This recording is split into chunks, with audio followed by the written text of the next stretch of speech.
Kristoff. My name is Kristoff, and today I'm going to be discussing how to play D&D on hard mode, which is to play flawed characters. So, what are flawed characters? Let me give some examples first. So, Use the ruler na lang. Scroll. oh, there. All right. So, maganda sana yung picture for this, but well, not sure if you noticed, but this is a drow. It's hard to see with the darkness, but so. I did not say that. Anyway, so if you can see, these are not your usual characters. You have a drow-like cleric. You have a heavily armored goblin paladin. You have a low charisma bard, a small halfling that's using a two-handed heavy weapon, a half orc or full orc wizard, and you have a ranger. So, what do these characters have in common? These characters are what I would like to call flawed, or as a lot of people like to call them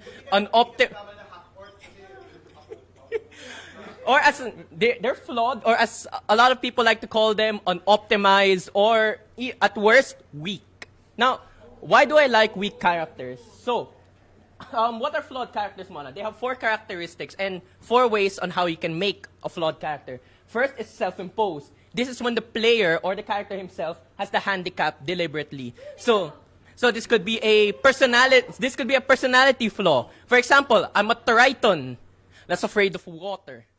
I don't want to swim. So what adventure are we playing? We're playing in Salt Marsh. So good luck.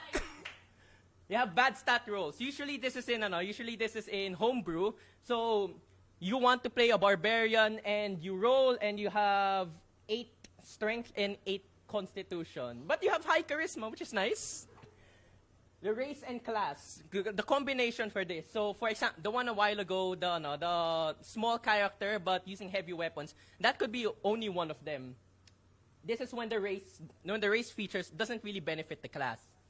I'm sure you guys are already thinking to yourself, maybe you know a character like this, or maybe you yourself have a character like this.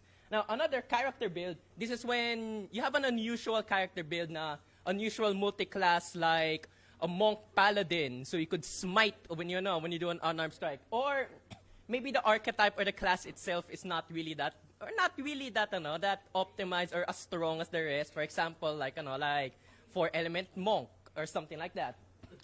So, no offense. I mean, true enough. Compare it to open hand, for example. But why should you play flawed characters? Well, bottom line is, as is our golden rule and our goal in D&D, is because they're fun. Yeah. So playing as a flawed character, the reason why it's fun is because it challenges you as a player first. It challenges you on how to make this build work, on how you can make it fun.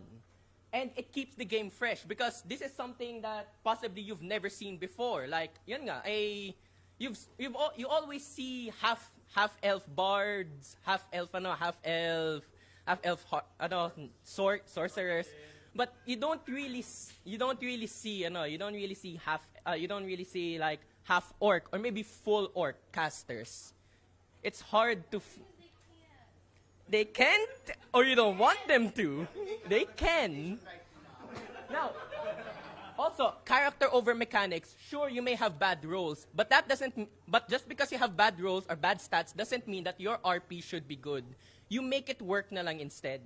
And the thing about when you make it work is that even with the bad stats, it becomes very memorable when you actually succeed in something. Z Bashu, you probably know him from the animated spell book. He said there, the spark of chaos is the spice that we need to turn a slog into a white water rapid chase. So basically, each roll that you make is an adventure in itself. You don't know what's going to happen. It's unexpected. For example, like Wild Magic Sword. It's just like playing with one. It's memorable. So when you do succeed, everybody remembers. Everybody remembers the time when the barbarian succeeded in its persuasion roll, for example. And it's fluff. It's fluff lang. Like, why And then, why is your half orc, why is your half orc a wizard? Something like that. It's a story. But for your party members naman, why do you want to play with someone that's not optimized? First, remember, there's no I in team. So, so you are able to give, you're able to make someone else shine, because of your weakness. Second, flawed. Just because you're flawed doesn't mean you're useless. Wizards can still cast spells, bards can still inspire, and you're still, and you can always take the help action if you want. You're still another player naman. And lastly, there's strength over weakness. Find your strength, or if not, you make your own strength as a character. So lastly, I'd like to share you the character that I really love. This is Dan Overa's character, Dane Icestone. That's his catchphrase. His catchphrase. I'm a fighter. Heavy armored, plate armor, shielded dwarf. He will always go into battle shouting out that he's a fighter. And he does look like a fighter. He acts like one too. He hits people with his hammer. And then next round he casts as an 8th level spell, I cast Maze. He's not a fighter. He's a wizard. I mean, why not? It's special, it's unique, and it's funny.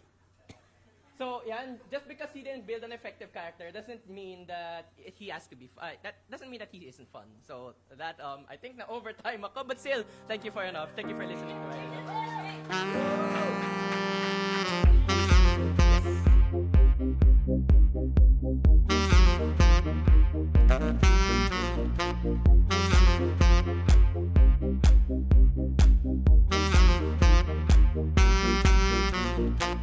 my